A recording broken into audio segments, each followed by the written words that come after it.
Escuchando este evangelio en el que continúa Jesús con lo que se llama en la Sagrada Escritura los ayes, ay de vosotros, y empieza a hacer una denuncia de la actitud hipócrita que muchas veces nosotros asumimos de cara a Él.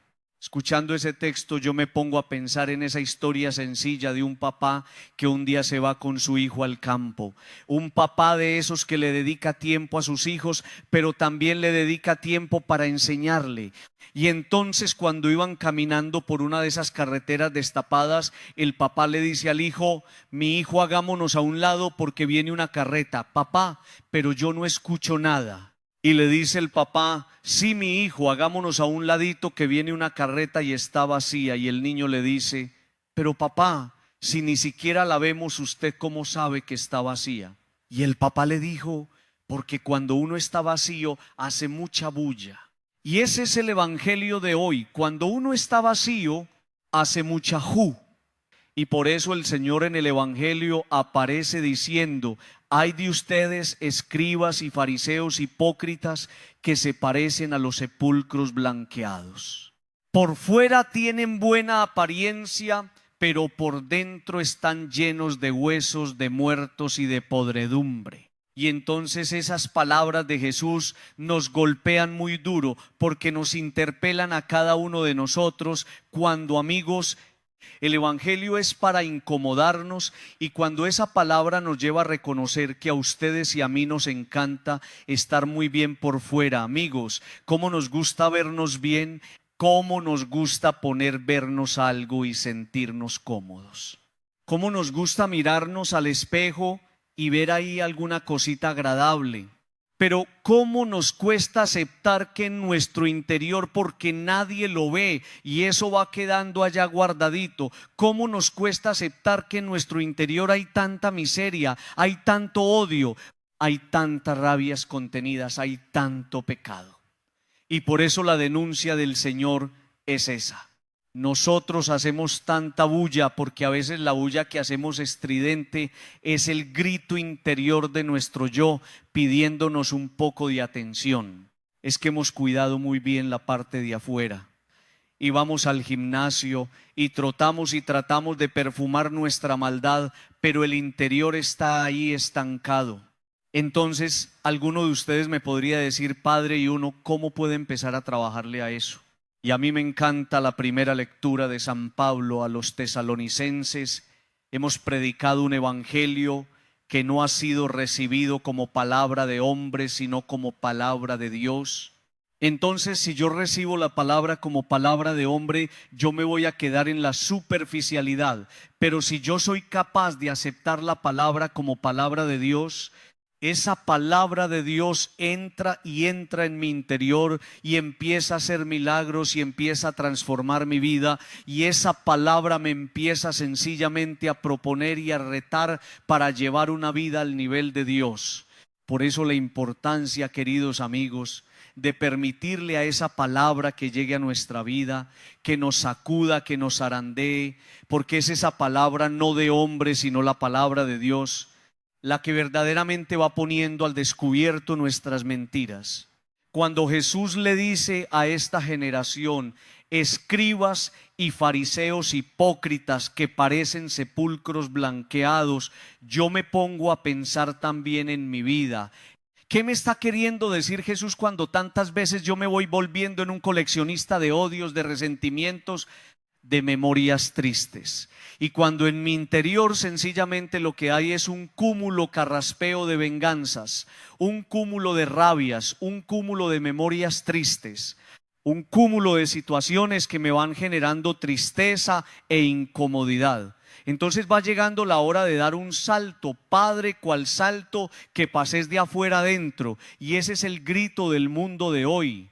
El mundo de hoy me grita ocuparme de lo de afuera, porque si afuera estás muy bien, eres aceptado. Si afuera estás muy bien, podés entrar. Si afuera estás muy bien y aparentemente estás bien presentado, el mundo te va a acoger y el mundo te va a incluir en sus proyectos. Pero el mundo de hoy el mundo espiritual me va gritando saltar de lo de afuera a lo de adentro, porque lo de adentro no lo ve el mundo, pero lo de adentro lo ve Dios.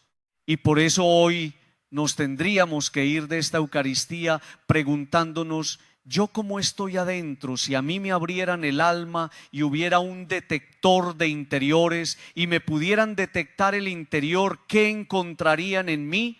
Encontrarían cáncer de angustias. Encontrarían allá adentro un alma y un corazón fragmentado. Encontrarían a un Freddy lleno de memorias, de angustias, de situaciones del pasado que no he podido superar. Y por eso Jesús denuncia fuertemente: fariseos hipócritas, por fuera están blanqueados, pero por dentro están llenos de podredumbre. ¿Acaso soy yo esa persona que Jesús está mencionando? ¿Acaso hay cosas por dentro que tengo que resolver y no me he querido ocupar de esas tareas? ¿Acaso le he dado más importancia a arreglarle la vida a los demás así la mía esté vuelta? Nada. Vamos a pedirle al Señor que nos conceda esa gracia. No podemos ir por la vida como carretas vacías. Tenemos que ir llenándonos de una cosa que se llama la gracia y que es la que va marcando la diferencia.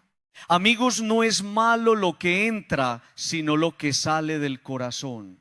Y todavía el corazón de muchos de nosotros está lleno de situaciones por resolver. Que nos conceda el Señor la gracia de prestarnos un poquitico de atención y de dar ese salto de afuera hacia adentro para encontrarnos, para divisar más de cerca aquello que Dios nos está pidiendo, le prestemos atención. Digan conmigo: amén, amén. Al profeta Jeremías le tocó asumir una tarea muy difícil. Le tocó acompañar al pueblo en esa experiencia del destierro. El destierro fue un acontecimiento que se dio en el siglo VI antes de Cristo, donde los caldeos vinieron a Israel y saquearon las casas, saquearon el templo, volvieron el templo, nada, y se llevaron también a la gente.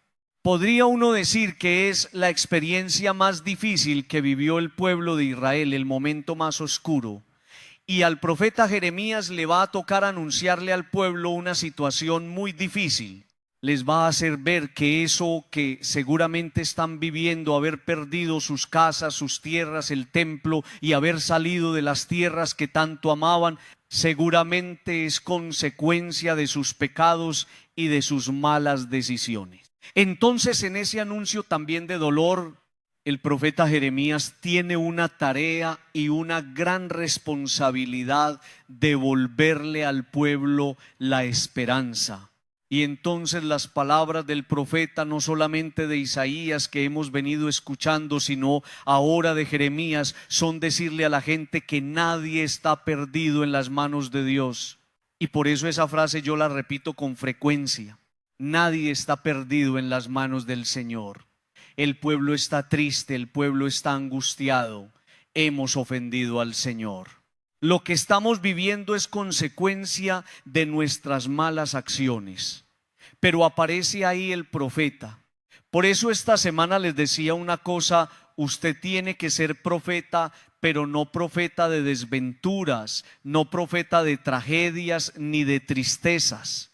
Ya estamos cansados de noticias tristes. Usted tiene que ser un profeta en su casa, en sus hijos cansados, en su esposa desanimada, en las personas que lo rodean a usted. Usted tiene que ser un profeta de alegrías. Mire, uno termina alejándose de las personas que siempre tienen una actitud negativa y de derrota. Es que eso fatiga mucho. Entonces miren lo que le dice el profeta Jeremías al pueblo. Miren que llegan días, oráculo del Señor le está profetizando. Están tristes, están devastados, están caídos, y les dice: llegan días, esa nuestra esperanza. La esperanza de nosotros en medio de una situación difícil es que vendrán días mejores, que lo mejor está por venir. Miren, llegan días en que daré a David un vástago legítimo, un vástago. reinará como monarca prudente con justicia y derecho en la tierra. En sus días se salvará Judá. ¿Se acuerdan la lectura de ayer? La tribu de Judá, el papá que llama a Judá y le dice: de ti va a salir un gobernante, de ti va a salir el Salvador. Israel habitará seguro y le pondrán este nombre: el Señor nuestra justicia. ¿Por qué me gusta a mí tanto esa lectura? Porque va a decir a continuación una cosa maravillosa. Va a decir que así como el Señor acompañó a Israel cuando salió de Egipto, asimismo viene uno que te sacará a vos de tus Egiptos personales. Lo acaba de decir. Juro por el Señor que sacó a la casa de Israel del país del norte, que sacó a los hijos de Israel de Egipto. Usted puede estar metido en la situación más difícil que sea. Usted puede estar viviendo también el destierro. Usted puede estar viviendo el momento más oscuro de su vida. También usted lo pudo haber perdido todo. También usted pudo haber perdido el templo expresado en la ir perdiendo la fe. También usted pudo ir perdiendo la esperanza, la confianza y la alegría. Pero viene alguien que, así como sacó a Israel de Egipto, te va a sacar a vos del hoyo donde te metiste. Y lo más bonito de esa lectura es que el profeta Jeremías dice: tiene nombre, se llama El Señor es nuestra justicia. Entonces, cuando uno es capaz de mirar esta primera lectura desde el Evangelio, vemos como María recibe un anuncio. María va a recibir la tarea y el encargo de ser madre.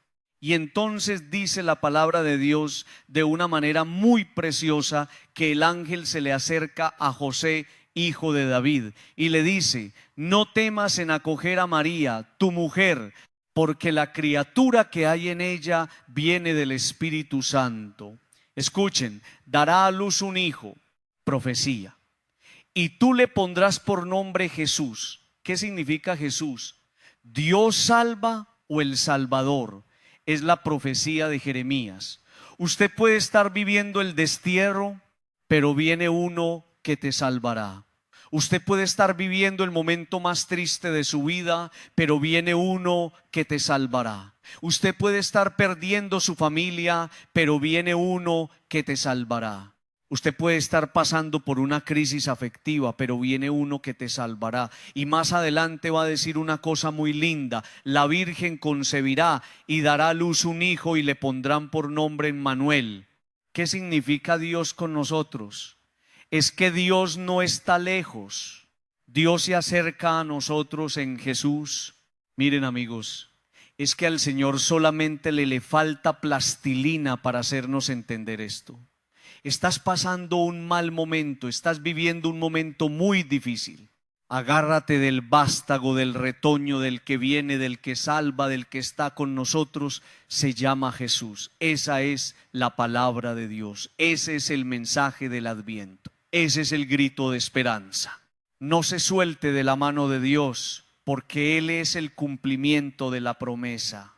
Puedes estar viviendo la situación más complicada de tu vida y hay alguien que, como sacó al pueblo de Israel de Egipto, te puede sacar a vos de donde te metiste. Vamos a pedirle al Señor que nos conceda esa gracia, Padre. ¿Y por qué es tan difícil entender eso? Porque cuando uno no cree, es muy difícil entender. Vamos a pedirle al Señor que nos conceda el don de la fe, que nos lleve a comprender que la historia de ayer se actualiza hoy en las promesas del Señor. Por eso es tan lindo ver cómo todo lo que se profetizaba antes va teniendo cumplimiento en Cristo. Y por eso no se suelte de Cristo, porque en Cristo todas las promesas tienen una feliz realización. Que el Señor nos ayude a entender esta palabra tan preciosa en nuestra propia vida. Digan conmigo amén. Nos presenta el Evangelio de hoy a un hombre que tiene una parálisis, lleva 38 años paralizado. Y cuando nosotros hemos escuchado tantas veces que el promedio de vida de una persona en tiempos de Jesús era 40 años, entonces lo que me está diciendo el Evangelio es que este hombre llevaba toda su vida, casi toda su vida paralizada. Están ubicados en este momento junto a una piscina que se llama Betesda, y tenían la costumbre de traer a todos los enfermos, a los cojos, a los ciegos, a los paralíticos, y ponerlos allí porque tenían la confianza en que un ángel del Señor bajaba a agitar las aguas.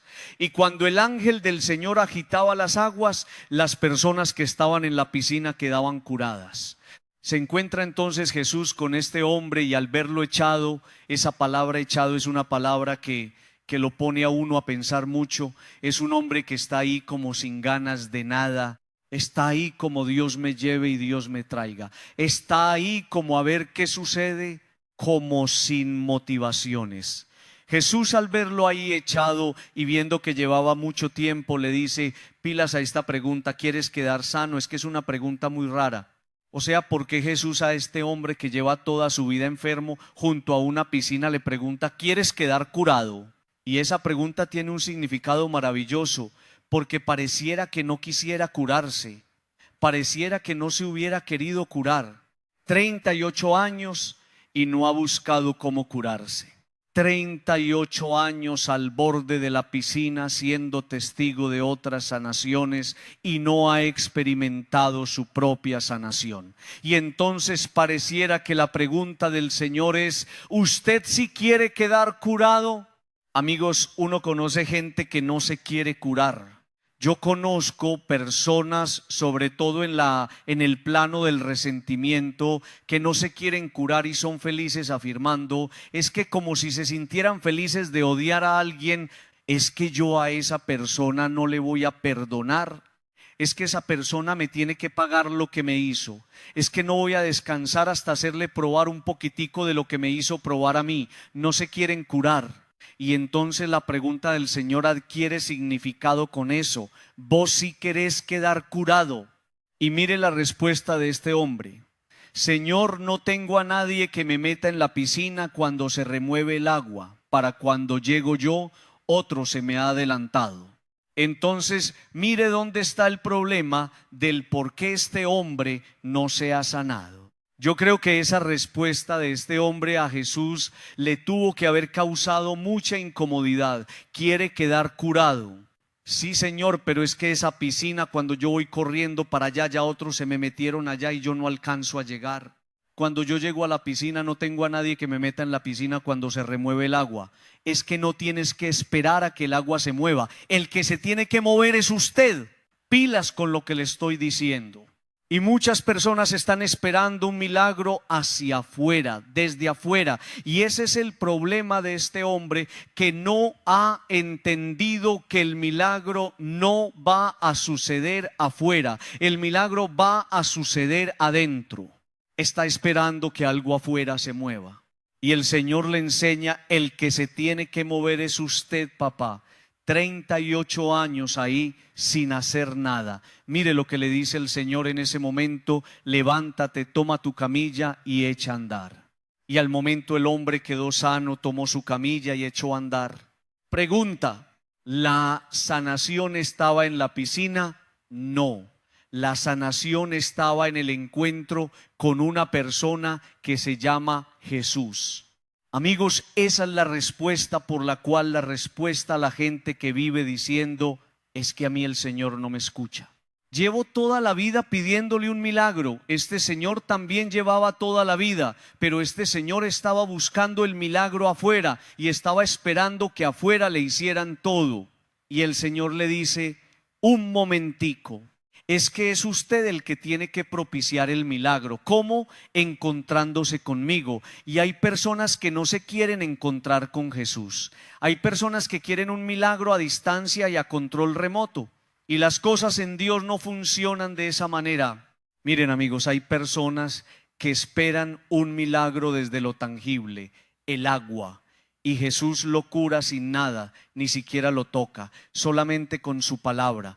Y hay personas que siguen esperando que en el mundo les manden cositas para sanarse de algo, y Dios, sin tocarlo y sin mandarle nada, lo cura. Levántate, toma tu camilla y echa a andar. El hombre se fue contento. Y miren, amigos, un detalle especial. ¿Por qué el Señor le pide a este hombre que cargue la camilla. Ese detalle siempre es muy extraño en el Evangelio. Es como si una persona hubiera estado en silla de ruedas y el Señor le dice: por favor, ande para toda parte con su silla de ruedas. ¿Cómo así, Señor? ¿Por qué? Lleva tu camilla, no sueltes tu camilla. Y ahí hay un detalle muy precioso. La gente que te vea que tú eras el que estabas en la camilla y que la camilla te llevaba a ti, ahora la gente va a ver que eres tú el que lleva la camilla y se van a preguntar qué pasó. Y tú les vas a decir: el Señor me sanó. ¿Qué significa llevar la camilla? Que le cuentes al mundo que Dios sigue haciendo milagros. Que le cuentes al mundo que Dios salvó tu matrimonio. Que le cuentes al mundo que el Señor te salvó de una quiebra económica. Que le cuentes al mundo que el Señor te sanó una enfermedad. Que le cuentes al mundo que estabas en una depresión y Dios te sacó de allá. Eso significa llevar la camilla, amigos. Es que si en el mundo nos quedamos callados frente a las obras de Dios, entonces el mal nos va a poder.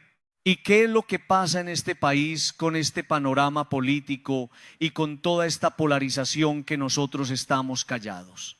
Aparece un tipo en televisión diciendo cosas y volviéndonos nada a nosotros que somos tan echados para adelante y nosotros callados. Y conocemos personas dentro de nuestras mismas familias que están tirando para ese lado y nosotros callados. Tenemos que hablar, tenemos que mostrarles la camilla, tenemos que mostrarles la obra de Dios, tenemos que mostrarles lo que Dios ha hecho en nosotros. Tenemos que mostrarles nuestro corazón restaurado por el Señor. Tenemos que contarle al mundo que existe un Dios que nos está sanando y nos está salvando. El hombre se fue con la camilla, pero miren este detalle. Más tarde lo encuentra Jesús en el templo. Ah, ¿cómo así, hombre? Yo no te curé, pues a vos, hom. No llevas 38 años aquí. ¿Qué estás haciendo aquí? ¿Te hubieras ido a visitar tus familiares? ¿Te hubieras ido por allá de viaje? ¿Te hubieras ido a un spa que te suaviquen esa espalda vuelta a nada y te venís para acá otra vez? Y miren la respuesta del Señor: vete, vete, no sea que te suceda algo peor. El problema del mal es un problema de Dios.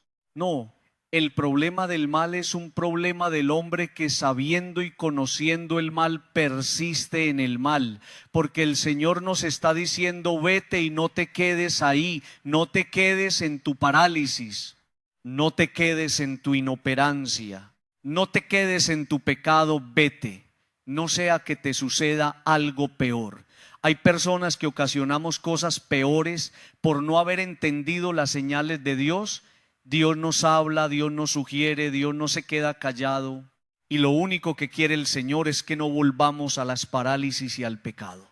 Pidámosle al Señor que nos conceda la gracia de entender esta palabra, que el milagro no va a suceder hacia afuera, que el milagro sucede adentro cuando nosotros permitimos un encuentro serio con el Señor. Digan conmigo amén.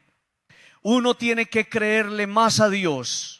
Y uno tiene que ir, queridos amigos, habituándose a la palabra de Dios, porque es la palabra de Dios la que nos va mostrando el camino y es la palabra del Señor la que nos va señalando lo que debemos hacer. Por eso, miren cómo termina ese evangelio que yo acabo de proclamarles. Les he hablado de esto para que cuando llegue la hora se acuerden de que yo se lo había dicho. A ninguna persona le puede escandalizar que el Señor nos diga que llegarán momentos incluso donde en la misma iglesia experimentemos persecución. A ninguna persona le puede escandalizar el que llegue un momento donde sintamos que las cosas de Dios le son molestas a todo el mundo. A ninguna persona le puede escandalizar lo que está pasando en el país. Oigan lo que le estoy diciendo. Y cuando le digo que no le puede escandalizar, no significa que a usted no le genere interrogantes. Significa que nosotros entendemos que eso puede pasar porque el Señor ya nos lo había dicho. Mire lo que dice el Señor: llegará el momento cuando el que les dé muerte pensará que da culto a Dios. Eso no es lo que está pasando en este país. Que las cosas que para nosotros, desde los valores, desde la educación, desde el sentido común, desde el respeto, eran cosas no permitidas, se normalizaron. Y entonces ahora robar y robar mucho ya no es, ya no, eso no dice nada. Y los que roban salen absueltos. Yo me acuerdo una vez, y creo que se los conté en una misa que me impresionó, al mismo tiempo, en el mismo momento, el mismo día, había un debate en Bogotá y el debate era la legalización de la dosis personal de la marihuana, y al mismo tiempo, ese mismo día, le estaban quitando a una señora el carrito en Bogotá porque estaba vendiendo empanadas y no era permitido. Si la señora no pagaba impuestos, le quitaban el carrito, y si la señora seguía sacando el carrito, la metían a la cárcel. ¿A ustedes les parece eso normal? Que a una pobre mujer le amenacen con quitar su carrito con el que estaba llevando comida a su casa, y en ese momento se esté debatiendo en el Congreso una ley para aprobar la marihuana, aprobarla. Y eso es lo que está pasando en este país. Matar ya no es malo, abortar ya no es malo, la eutanasia ya no es malo. Pero miren lo que dice el Señor. Porque usted me puede decir a mi padre por qué pasa eso, porque es que en mi casa también está pasando eso, que mi hijo lleve la novia a la casa y empiecen a tener relaciones allá. Ya eso no es malo, padre. Es que ya eso se normalizó. Aquí no entramos a discutir si tiene las relaciones o no las tiene. Aquí entramos a discutir por qué le tiene que imponer eso a sus padres. ¿Por qué? Digámosle que se vaya por allá para el sur, que por allá hay mucho donde, pero que no le imponga eso a los papás. ¿Por qué? Que respete a los papás, que tienen una conciencia clara, definida, que son personas poderosas. Pero ¿por qué le tenemos que imponer lo que consideramos normal a los demás? El tipo que viene una vez y me dice: padre, ¿quién dijo que es malo que yo tenga por ahí mis enreditos?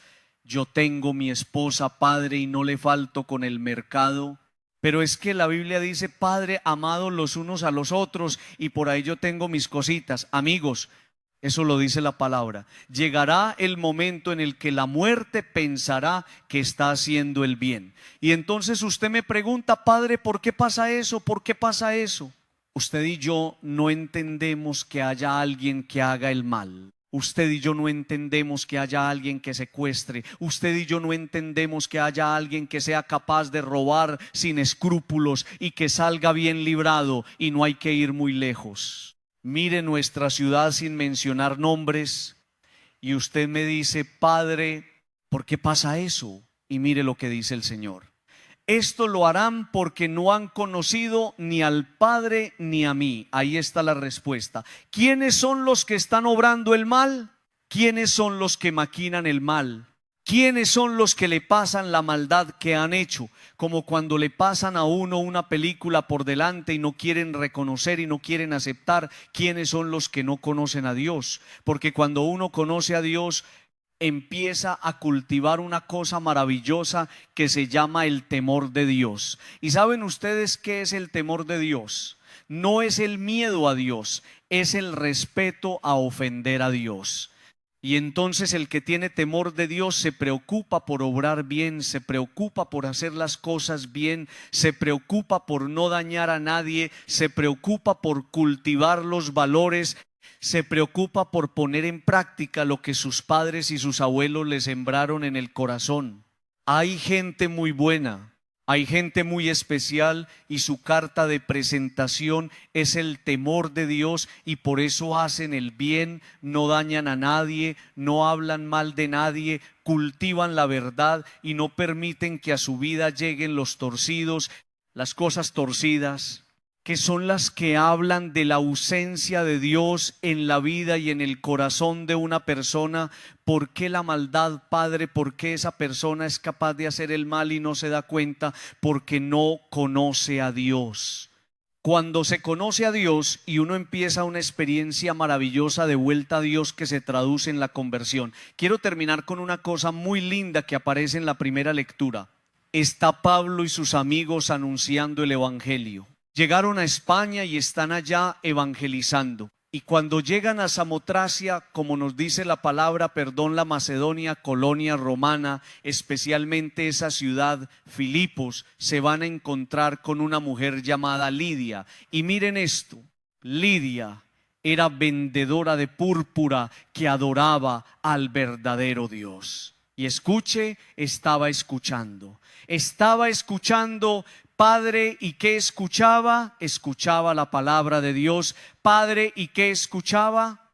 Escuchaba la predicación. Padre, ¿y qué escuchaba? Escuchaba la exhortación que estaban haciendo los apóstoles, los discípulos, estos hombres a vivir en la verdad. Entonces dice la palabra que estaba escuchando y el Señor le abrió el corazón. Lo primero que uno tiene que hacer, porque usted puede estar pensando ahí, yo también he obrado el mal, yo también he hecho sufrir personas, yo también he causado daño. Entonces, dígame, Padre, yo no quiero moverme en esas coordenadas de lo que nos dice el Evangelio.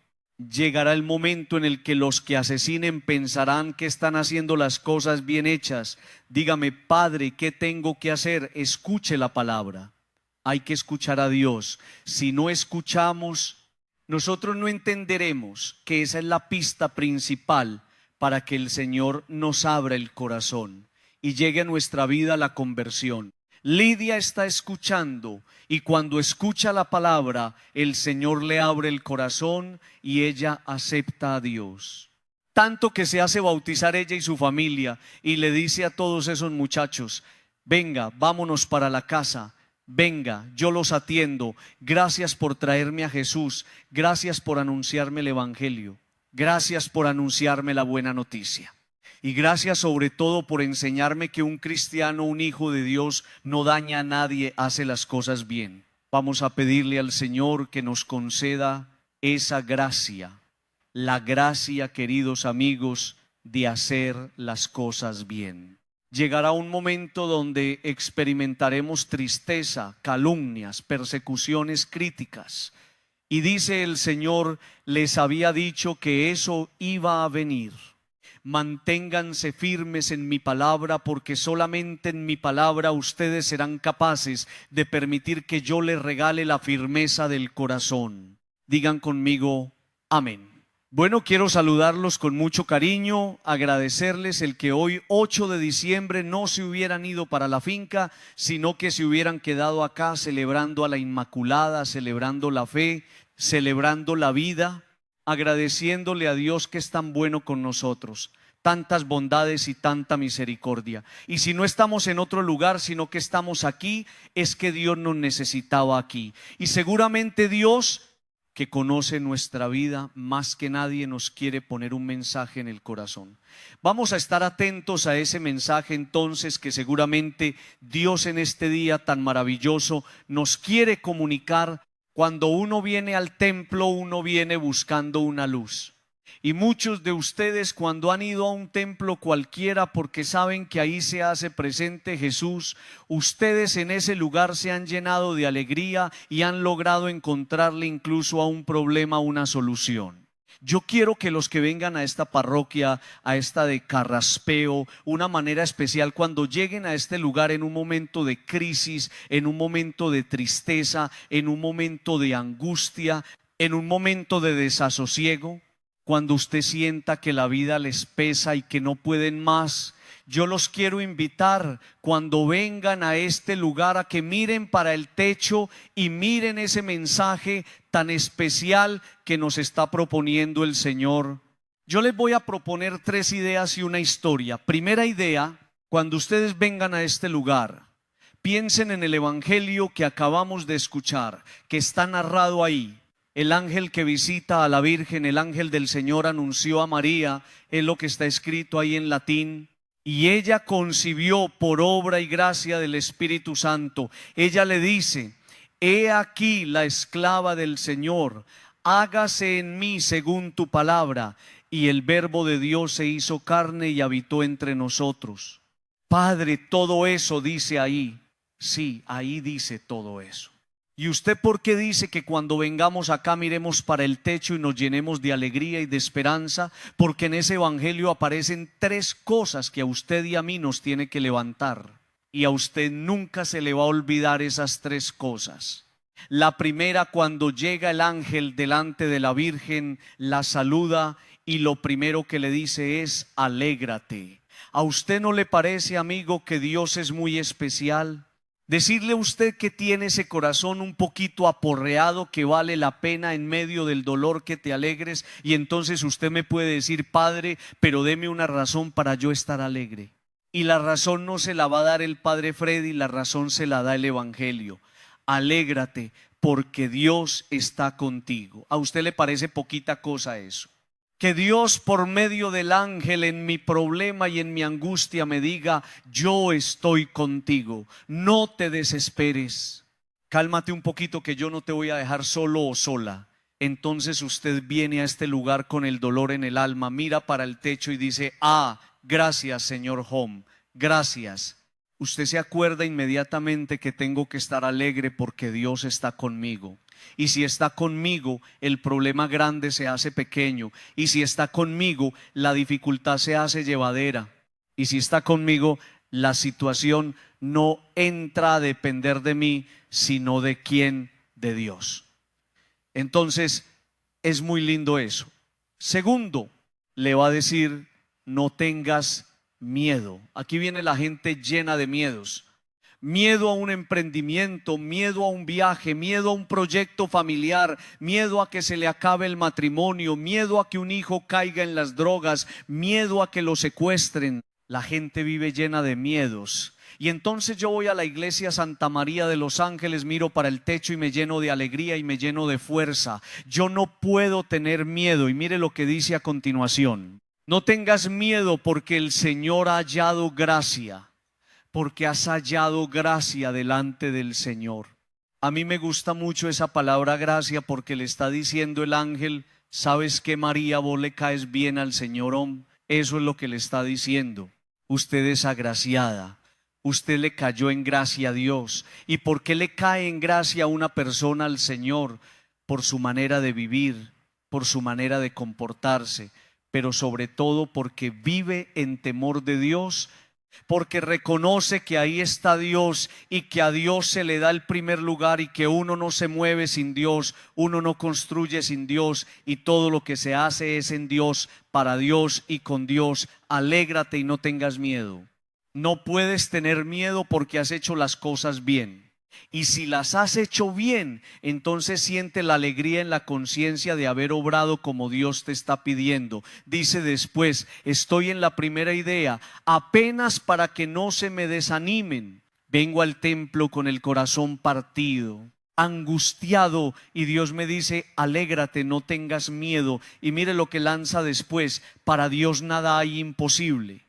¿A usted no le parece una cosa maravillosa que yo vengo aquí con el corazón partido, miro para el techo inmediatamente? Alégrate, no tengas miedo, porque para Dios nada es imposible.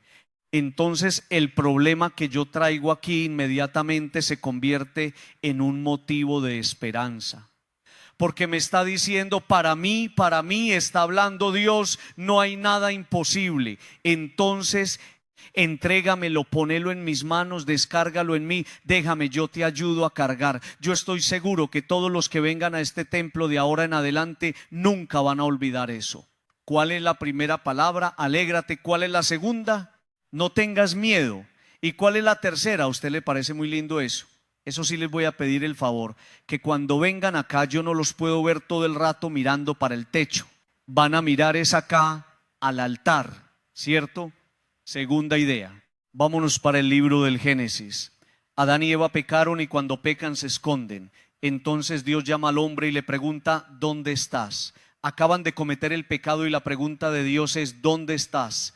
Y saben ustedes, una cosa extraordinaria, es una cosa maravillosa. Dios llama al hombre aún en las circunstancias más difíciles de la vida. A mí me encanta cuando el credo dice que bajó a los infiernos, y la gente dice: Padre, ¿y qué tenía que ir a hacer Dios por allá? Estaba buscando lo suyo. ¿Y qué es lo suyo? Nosotros. Entonces se escondió el hombre cuando pecó, y Dios le pregunta: ¿dónde estás? Y a mí no se me olvida que puedo cometer el pecado más grande del mundo, y Dios me está buscando porque no me abandonan las circunstancias más difíciles de la vida. Hay personas que se van de la vida de uno cuando uno más la necesita, y Dios le prueba uno finura y se queda ahí. ¿Dónde estás? Y entonces es tan hermoso porque Dios no quiere que se pierda ninguno de los que le han sido encargado. Sale a buscar su ovejita perdida. ¿Dónde estás? ¿Dónde te me metiste? Tres cosas me llaman a mí la atención de esa segunda idea. La primera, Dios lo ve todo. Si preguntas ¿dónde estás? Es porque Dios todo lo ve. Dios conoce nuestro pecado, nuestra caída, nuestra miseria, nuestra angustia, nuestro dolor, nuestro error, nuestra equivocación. Segundo, revela y queda al descubierto la inclinación del hombre cuando comete un error de marginarse. A veces uno se quiere esconder y hay personas que en su pecado lo único que hacen es abandonar. Me voy de la casa, dejo esto, me encierro en mi cuarto porque hay un pecado ahí que están robusteciendo. Tercero, Dios permite que a veces caigas. ¿Para qué? Para que te dejes encontrar. Qué cosa tan linda. Y celebrar con vos fiesta del encuentro. Es la oveja que se deja encontrar. Es el hijo pródigo que se deja encontrar. Es la moneda perdida que se deja encontrar. Me dejo encontrar para que Dios me haga fiesta. Tercera idea. Responde el hombre cuando Dios le pregunta ¿dónde estás? Responde, tuve miedo porque estaba desnudo. La desnudez, atención a esto, la desnudez en la primera lectura no es solamente quedarse sin ropa, no, hay una desnudez más triste. Es quedar al descubierto, es no saberse protegido, es estar expuesto. Pero nos muestra la desnudez más triste y dolorosa, que es la de saberse sin Dios. Esa es la desnudez más triste, no tener a Dios. ¿Por qué, Padre, es la más triste? Porque de ahí nacen todos los miedos. Si no tienes a Dios, vives lleno de miedo. Estaba desnudo y me escondí porque tuve miedo. De ahí nace, de esa desnudez de desvestirse de Dios, nacen los temores más grandes. Les voy a contar una historia. Les pido que estén muy atentos. Un caballo estaba amarrado y vino un demonio y lo soltó. Imagínense allá, el caballo y el demonio llegó y lo soltó. El caballo se metió a la finca de unos campesinos y comenzó a comerse la siembra. El dueño de la finca, cuando vio esto, tomó su rifle y mató al caballo. Entonces el dueño del caballo tomó su rifle y mató al dueño de la finca. La mujer del dueño de la finca mató al dueño del caballo. Entonces el hijo del dueño del caballo mató a la mujer. Los vecinos enardecidos mataron al muchacho y quemaron su casa. Entonces le preguntaron al demonio, ¿por qué le hiciste eso a todos? El demonio respondió, yo solamente solté el caballo. Tres cositas. La primera, procura mantenerte firme en Dios. Las peores desgracias en la vida de una persona llegan cuando éstas sueltan el caballo. Segunda cosita, soltar el caballo significa no saber prever las consecuencias. Coge las riendas con firmeza. Recuerda que muchas realidades en tu entorno dependen de ti. Tienes que saber cuidarlas. Tercera y última cosita, no abras la puerta del mal. Es una cadena difícil de cortar. Una cosa termina llevando a otra. Recuerda que un pecado siempre conduce a otro mayor. Si le das comida al pecado se engorda. Cierra tus ojos con tus ojos cerrados. Te vas a poner en la presencia del Señor y le vas a decir al Señor que en este momento que estás atravesando por alguna situación difícil o alguna prueba, tu corazón y el de tu familia se llenen de alegría. Que el Señor les ayude a sanar sus miedos. Y que Dios les recuerde que Él todo lo puede, aún lo más difícil, que esta Navidad puede ser un tiempo muy difícil para todos, pero Dios está ahí devolviéndonos la esperanza. Pídele al Señor la gracia de no bajar la guardia y de no soltar las riendas. Cuando sueltas el caballo pierdes. Que no se desate en tu familia una ola de desgracias por no saber mantenerte firme en Dios. Señor Jesús, cuida siempre de mis hijos, de mi familia, de mi matrimonio. Cuídame siempre a mí. Ayúdame a vivir en el temor de Dios y a buscar como María, la Inmaculada, agradarte siempre. Digan conmigo amén. Por eso la primera lectura dice, aquel día, acuérdense de lo que les decía ayer, ese día maravilloso, ese día esperado que va a llegar, brotará un renuevo del tronco de Jesé. Nos está hablando de ese Mesías esperado, de ese Mesías prometido que viene del tronco de Jesé, de la tribu de Jesé, y va a decir después, de su raíz florecerá un vástago. Y aquí empieza lo más maravilloso. Ese hombre elegido, escogido, será un ungido de Dios, será el Cristo, será el Mesías. ¿Cuál es la diferencia, queridos amigos? ¿O qué es lo que marca la diferencia en la vida de una persona? La marca, la unción. Este hombre será un ungido. ¿Y qué significa un ungido? Padre, será untado, será tocado, será tomado, será poseído por el Espíritu de Dios. Entonces ese Espíritu en esa persona hará cosas maravillosas. Mire lo que dice la palabra tan linda sobre él. ¿Sobre quién, Padre? Sobre el elegido de Dios. No se nos olvida de dónde venimos. Salimos de las manos del Señor. Y si salimos de las manos del Señor, somos elegidos de Dios y por el Espíritu Santo seremos ungidos en sabiduría, entendimiento, consejo, fortaleza, ciencia y temor de Dios. Cuando uno se sabe elegido de Dios y hombre de Espíritu Santo, uno se vuelve un instrumento de paz. Y por eso me llama la atención, queridos amigos, cómo va terminando esa lectura que escuchamos. Porque está lleno del conocimiento del Señor. Nadie causará daño ni estrago por todo mi monte santo, porque está lleno el país del conocimiento del Señor. ¿Quién es el que daña? ¿Quién es el que persigue? ¿Quién es el que pone zancadilla? Primero, desde el Evangelio el soberbio, y desde la primera lectura el que se le olvidó de dónde viene y no se sabe un ungido del Señor. Qué cosa tan preciosa lo que nos está diciendo la palabra de Dios. No puede causar daño el elegido de Dios. No puede causar daño una persona de Espíritu Santo. No puede causar daño el que conoce a Dios. Una persona que viene del Señor, se sabe elegida de Dios, construye su vida desde la humildad, se convierte en un instrumento de paz. A mí me genera un interrogante tan grande eso. ¿Será que en mi casa no me están leyendo como instrumento de paz, cuando muchas veces yo soy instrumento de guerra y de división? ¿Será que en el lugar donde yo me desenvuelvo, en mi parroquia, en mi trabajo, en mi unidad, yo no soy instrumento de paz y no me están leyendo de esa manera?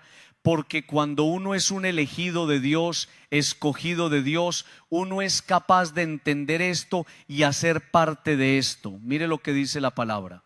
Habitará el lobo con el cordero.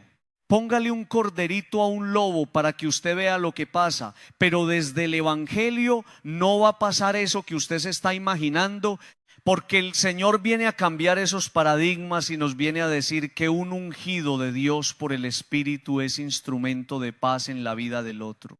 El leopardo se tumbará con el cabrito, el ternero y el león pasarán juntos. Un muchacho será su pastor. La vaca pastará con él. Póngale una vaca a un oso.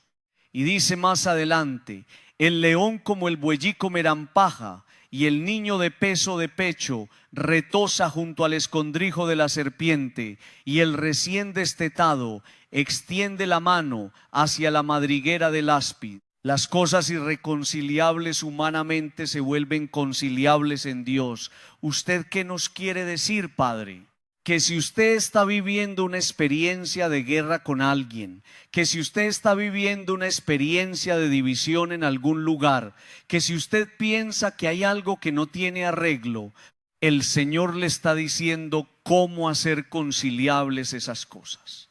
Cuando usted se vuelva un hombre de Espíritu Santo, cuando usted permita que la sabiduría se pose sobre usted, cuando usted permita que el don del discernimiento y del consejo y del temor de Dios lleguen a su vida, usted verá con más claridad. Se sabrá un elegido de Dios, tendrá conocimiento del Señor, y entonces de por sí usted se convierte en instrumento de paz allí donde el Señor lo pone.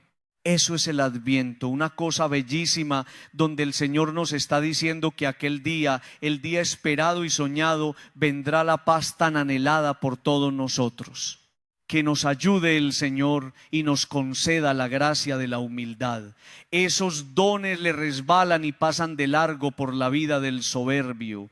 Pero esos dones que nos menciona la primera lectura, de sabiduría, de entendimiento, de consejo, de fortaleza, de ciencia y de temor de Dios, son capaces de afincarse allí en la vida de una persona que no se le olvida de dónde viene. Digan conmigo, amén. Por los niños que empiezan la vida, por los hombres sin techo ni hogar, por los pueblos que sufren la guerra, te ofrecemos el vino y el pan, pan y vino sobre el altar, son ofrendas de amor. Pan y vino serán después tu cuerpo y sangre, Señor. Bendito sea, Señor, Dios del universo, por este pan y por este vino, fruto de la vida y del trabajo del hombre, que recibimos de tu generosidad y ahora te presentamos. Ellos serán para nosotros pan y bebida de salvación. Pan y vino canto, serán después tu cuerpo y sangre, Señor. Oren, hermanos, para que trayendo sobre este altar su vida esperanzada, seamos agradables a los ojos de Dios Padre Todopoderoso. Señor, recibe tu manor, acoge, Señor, con bondad nuestras humildes oraciones y ofrendas, y al vernos tan desvalidos y sin méritos propios, socórrenos con la ayuda de tu misericordia. Por Jesucristo nuestro Señor. El Señor esté con vosotros. Levantemos el corazón. Demos gracias al Señor nuestro Dios. En verdad es justo y necesario, nuestro deber y salvación, darte gracias siempre y en todo lugar, Señor Padre Santo, Dios Todopoderoso y Eterno. Por Cristo Señor nuestro, el cual fue anunciado por todos los profetas y esperado con amor inefable por la Virgen Madre, a quien Juan proclamó ya próximo y señaló presente entre los hombres. Él mismo nos concede ahora prepararnos con alegría al misterio de su nacimiento, para encontrarnos así cuando llegue velando en oración y exultando en su alabanza. Por eso nosotros, unidos a los ángeles y a los santos, cantamos: Santo, santo, santo, santo es el Señor, Dios del universo. Santo es el Señor. Hosana en el cielo, hosana en la tierra. Bendito el que viene en nombre del Señor. Hosana en el cielo, hosana en la tierra. Bendito el que viene en nombre del Señor. Este es el momento más importante de la Eucaristía. Si en su casa, en su relación o en su vida personal usted está experimentando la guerra y la división, hoy el Señor le ha dicho cómo hacer posible que esas cosas vivan la reconciliación. Es necesario ser una persona de Espíritu Santo. Santo. Eres en verdad, Señor, fuente de toda santidad. Por eso te pedimos que santifiques estos dones con la efusión de tu Espíritu, de manera que se conviertan para nosotros en el cuerpo y la sangre de Jesucristo nuestro Señor, el cual, cuando iba a ser entregado a su pasión voluntariamente aceptada, tomó pan, dándote gracias, lo partió y lo dio a sus discípulos diciendo: tomad y comed todo de él, porque esto es mi cuerpo que será entregado por vosotros. Del mismo modo, acabada la cena, tomó el cáliz lleno de vino y dándote gracias de nuevo lo pasó a sus discípulos diciendo: tomad y bebed todos de él, porque este es el cáliz de mi sangre, sangre de la alianza nueva y eterna, que será derramada por vosotros y por muchos para el perdón de los pecados. Haced esto en conmemoración mía. Vamos a alegrarnos, mis amigos, porque aquí en medio de nosotros está Jesús. Él es el sacramento de nuestra fe. Así pues, Padre, al celebrar en esta mañana el memorial de la muerte y la resurrección de tu Hijo, te ofrecemos el pan de la vida y el cáliz de la salvación. Y te damos gracias porque nos estás invitando cada día a hacernos más dignos de estar en tu presencia. Te pedimos el regalo del Espíritu Santo a los que participamos de esta Eucaristía. Acuérdate de tu iglesia extendida por toda la tierra con el Papa León y nuestro arzobispo Ricardo. Recuerda a nuestros hermanos difuntos Gustavo Gaviria, que se durmieron en la esperanza de la resurrección. Recíbelo, Señor, con amor en tu casa.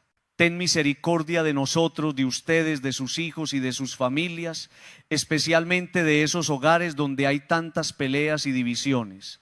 Y así con María, la Virgen, Madre de Dios, Santa María de los Ángeles, San José y todos los santos, merezcamos por tu Hijo Jesucristo compartir la vida eterna y cantar tus alabanzas. Por Cristo, con Él y en Él, a ti, Dios Padre Omnipotente, en la unidad del Espíritu Santo, todo honor y toda gloria por los siglos de los siglos.